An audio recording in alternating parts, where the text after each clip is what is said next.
Thanks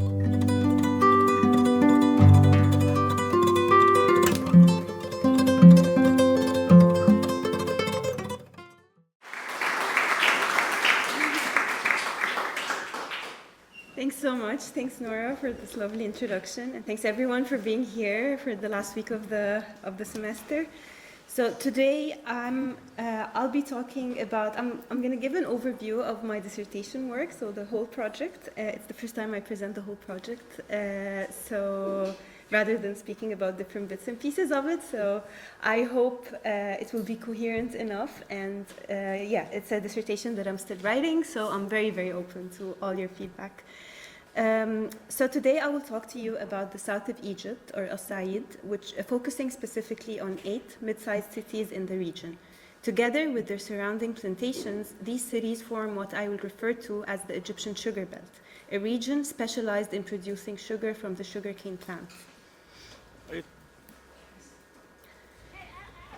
So what you see in this video is the light gauge railway that is part of an infrastructural system that connects the sugarcane fields to the cities where the sugar factories are located. Locals refer to this train as the Découville, named after the more than 100-year-old infrastructure developed by a French engineer, Paul Découville, who invented this light railway technology in the second half of the 19th century. Originally used in the beet sugar fields of the Découville family estates in Europe, this technology was eventually transferred to various parts of the world, including Egypt. During my field visit to one of the sugar towns in southern Egypt, I followed the train, letting the materiality of sugarcane itself guide my understanding of the landscape that I was just about to study. As an urban historian, my interest in the history of urbanization led me to examine Egypt's sugar cities as a lens through which to explore the intersection of urban development and agro-ecological transformation. The railway offered me a compelling entry point into the entangled relationships between the urban and the rural, highlighting the messiness of labor movements, cash flows, and the ecological and metabolic relations between sugar cities and their surrounding plantations. These connections extended beyond the localities of the cities and their immediate hinterlands or plantations, linking the sugar-producing region to the rest of the country, but also embedding it within a broader network of global commodity flows. Such entanglements challenge the dominant frameworks that I was working with in critical geography, urban theory, and urban history that tend to favor a city-centric perspective to study the urban process, enforcing a strict binary between the urban and the rural, while often neglecting the role of non-urban spaces as crucial background conditions that sustain urban life. In addition to this question, which you can call it like a question of spatiality, I guess, the Découville also figures another dimension to think about the region, and that of its temporality. The train itself is a colonial infrastructure and serves as a material reminder of the colonial past of the region as a sugarcane plantation, one that is fraught with violence, dispossession, and racialization. In addition to this colonial time, the train points us to the time of the sugar plant itself. Sugarcane is a special cash crop. It loses its sugar content very rapidly in the first few hours after it's being cut from the ground. Thus, the optimization of the transfer process from the field to the factory is of absolute necessity to kind of ensure profitability.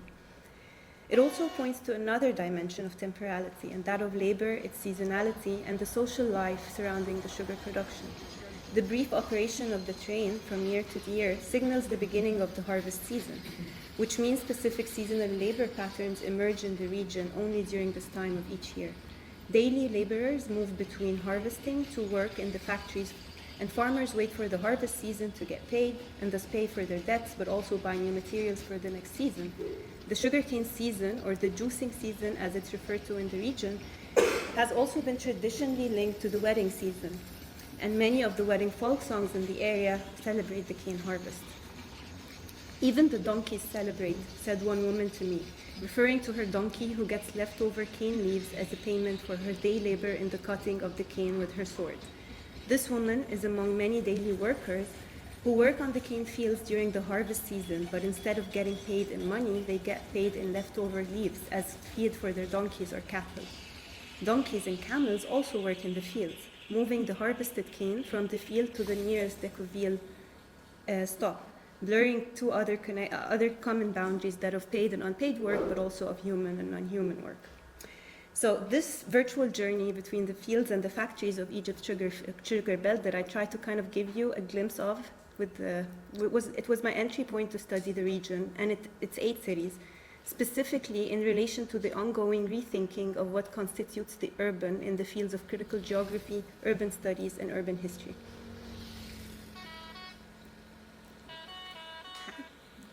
So for the rest of my presentation, I will go as follows. First, I will give a brief overview of kind of my theoretical framing by introducing the contours of some of the debates in urban theory on the place of the non-urban and where my work falls within these debates. Then I will introduce the sugar cane as a plant, as also an agro-industrial commodity.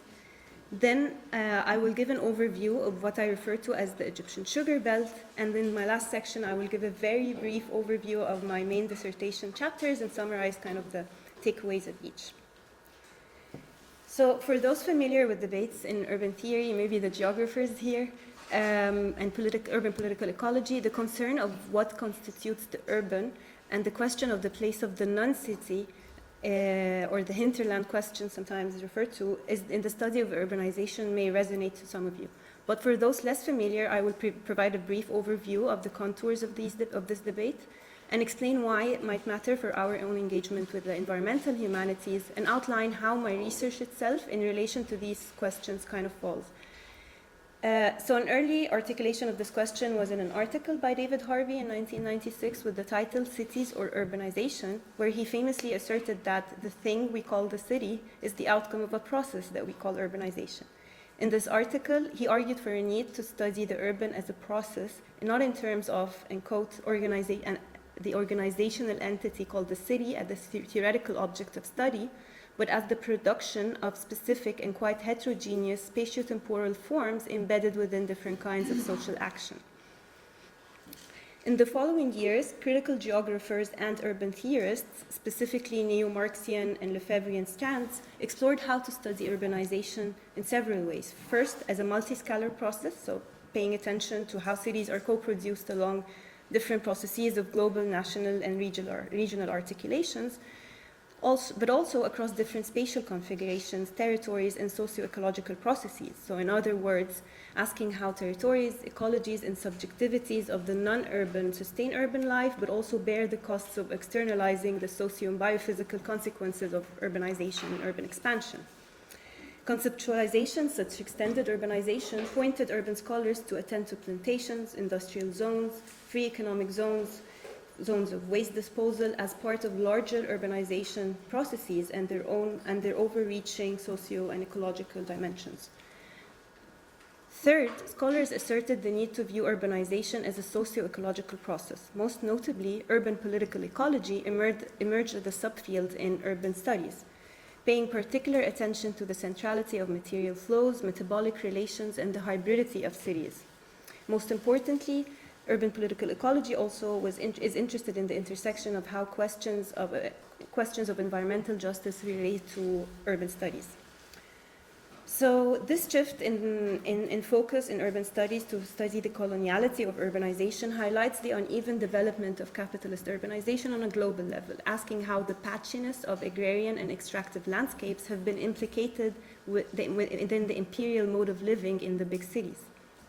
These debates in urban studies intensified and became more relevant as questions about the role of the city in facing the climate crisis became more pressing. Nevertheless, some of the theorizations were extensively critiqued by being generalizing, top-down, Eurocentric, or neglecting the embeddedness or specificities of socio-political processes of the non-city spaces, assuming some sort of like an inherited urban logic spreading across the world.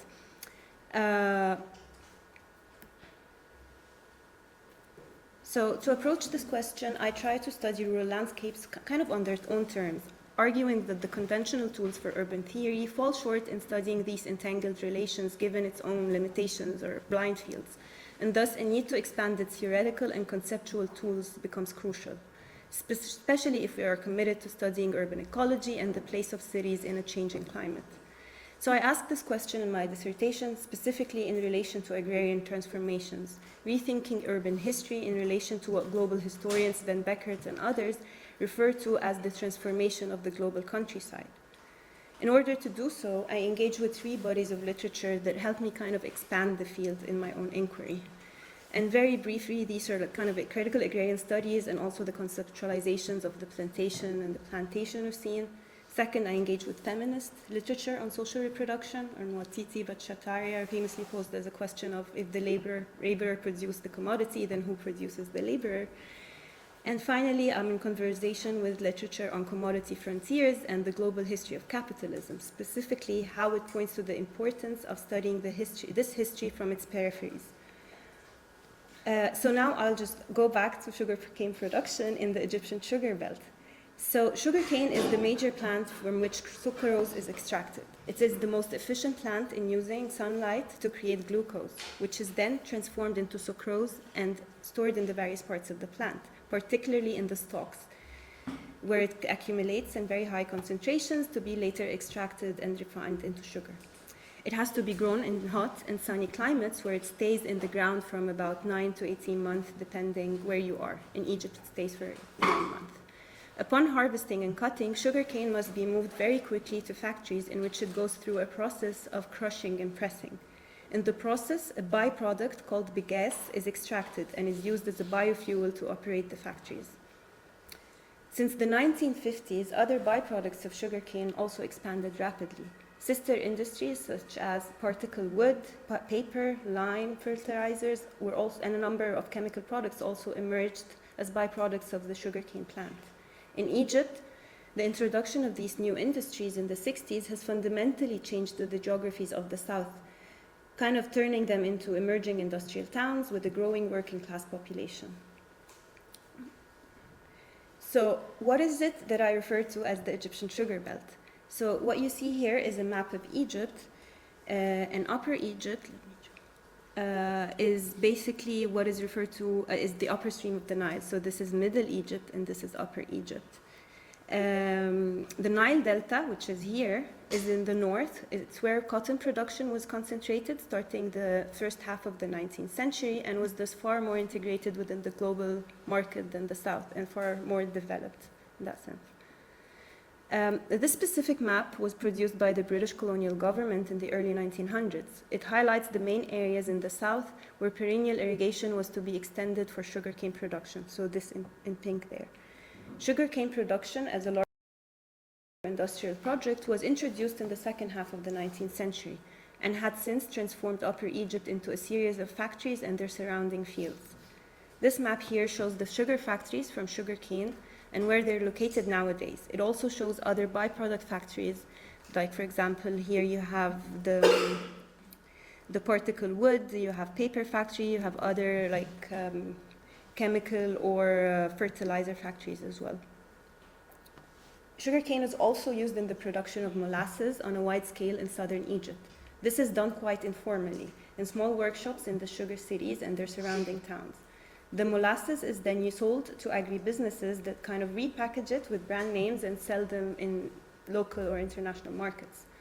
So as you can see, sugarcane is very integral to the livelihoods of millions in the south of Egypt, especially the areas surrounding the sugar cities. Notably, it is the only crop that is still state protected until today, and this has been the case since the 50s, even surviving the neoliberal restructuring policies of the early 1990s. State and international development reports have openly pointed out the reasoning for such protectionist policies is crucial for social and political security and stability in the southern region. By the time I visited the region for my fieldwork in 2023, sugarcane farmers were mobilizing against the state-owned sugar company in protest of the low fixed prices the company set for sugarcane purchase. In recent years, the state has been slowly withdrawing its protections toward sugarcane farmers and even adopting a policy encouraging beet sugar production, referring to its superiority in saving water. Concerns about social and political stability or social protection more generally have been diminishing in the last few years as the state dependent on its authoritarian use of power, has been retreating from the care responsibility towards sugar farmers. By January 23, the Abouelhossein sugar factory in Minya, so can you see the, so here, this one, it announced that it will not be operating for the juicing season as it did not receive enough cane from the farmers who collectively withheld their crop from the company. This was the first time in more than 100 years for the factory to not operate. Notably, the factory has been diversifying its sugar production, building an adjacent unit for beet sugar processing in the early 2000s. The beets come from adjacently newly reclaimed desert lands in the west of Minya. Beet sugar was introduced to Egypt in the late 1980s. It was the accompanying crop to the neoliberal agrarian restructuring. Unlike the small-scale nature of the cane fields, beets were mostly produced on large-scale reclaimed lands by large agribusinesses, with seeds imported from seed banks from Europe, and mostly fueled by investments from neighboring Gulf countries such as Kuwait, the UAE, and Saudi Arabia. So the following and the final section for my presentation will briefly go through the different phases of the development of the sugar industry during the 20th century, focusing on specific moments in its history.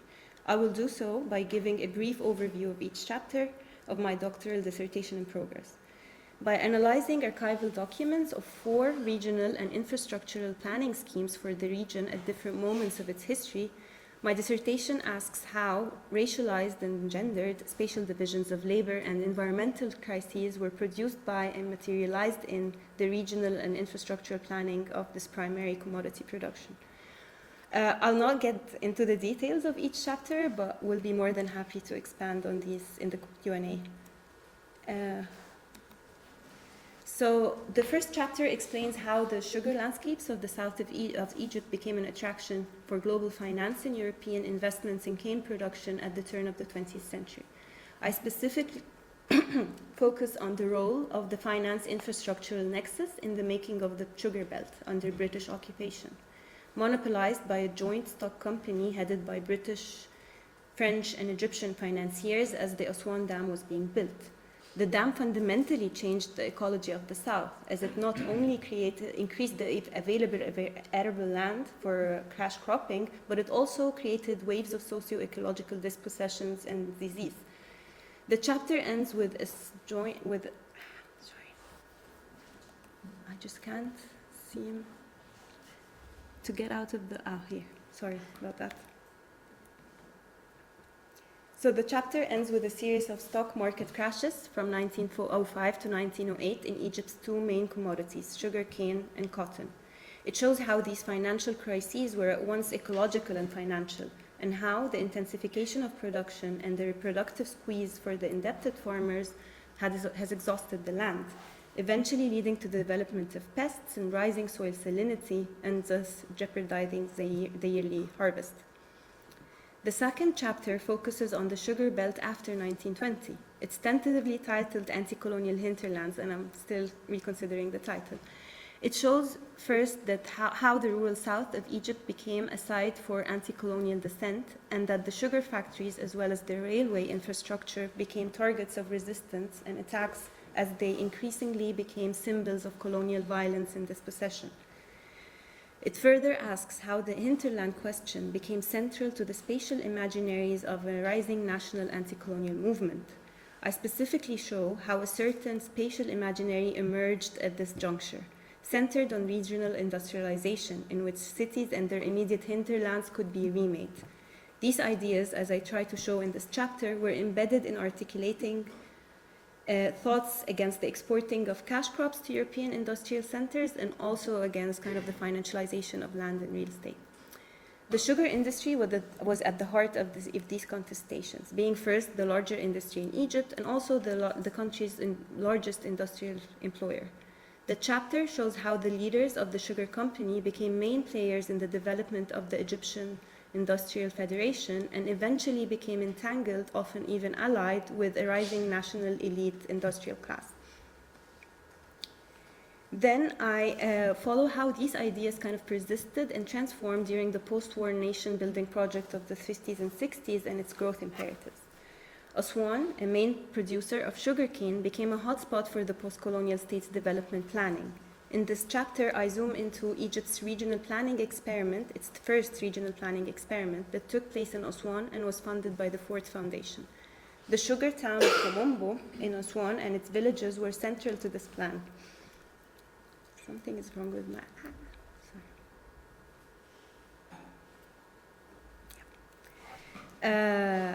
Sorry about that, it's just my...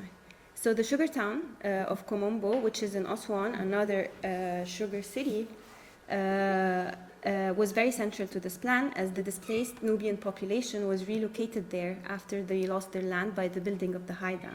The regional plan included the relocation of Nubians who were given land in the reclaimed desert plain of Komombo, which was previously a sugar plantation. They were required to cultivate 60% of their new land with sugarcane for the nearby factory.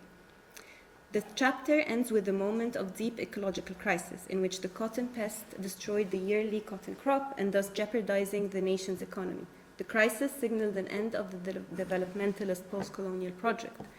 I show in this chapter how the crisis was itself triggered by the changing organization of labor patterns in the south of Egypt, especially that of seasonal migratory work who originally worked in pest control. I argue that this transformation not only created a crisis-prone landscape, but it also imposed or introduced a new gendered division of labor in the rural south, in which the cheap or cheapened work of women and children, especially when it comes to pest control, became very crucial and even celebrated as like a national thing to do to mitigate an impending ecological crisis. So my dissertation basically ends as Egypt started adopting an open-door economy after 1973. It follows its consequences in the sugar region and in reshaping urban-rural relations in general in the Nile Valley.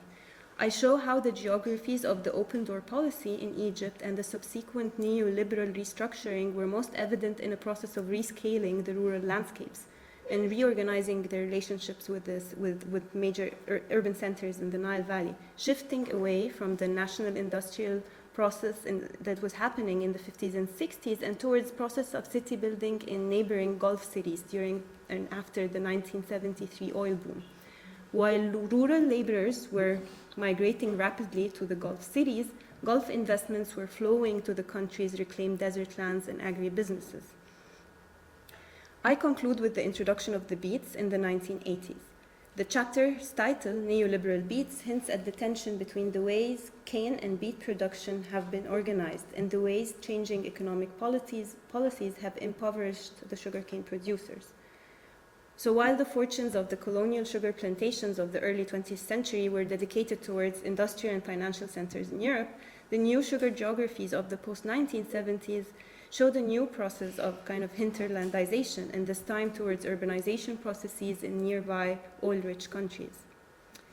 So in a way of like finally to land this, I want to kind of end with a suggestion that I'm still thinking through, and that there might be a hinterland question of decolonization that urban theory might need to contend with in the ongoing re-questioning of the non-city spaces and in relation to the urbanization. So the hinterland itself is a fraught concept, and I understand that. And as I showed at the beginning of my presentation, my analysis kind of supersedes that concept in many ways. However, what I'm alluding here to by the hinterland question of decolonization, for the lack of a better term for now, is how the imperial subjugation of agrarian or extractive landscapes triggered a specific anti-colonial spatial imaginary that understood the imperial process of the making of hinterlands as integral to the question of decolonization. So these ideas were not necessarily in contradiction with the conventional Western regional planning schemes that arose in the mid-century and even before, such as the Fordist models of regional industrial planning, and the post-colonial states' regional planning experimentation that I mentioned is perhaps a good example to kind of study those contradictions. So thank you.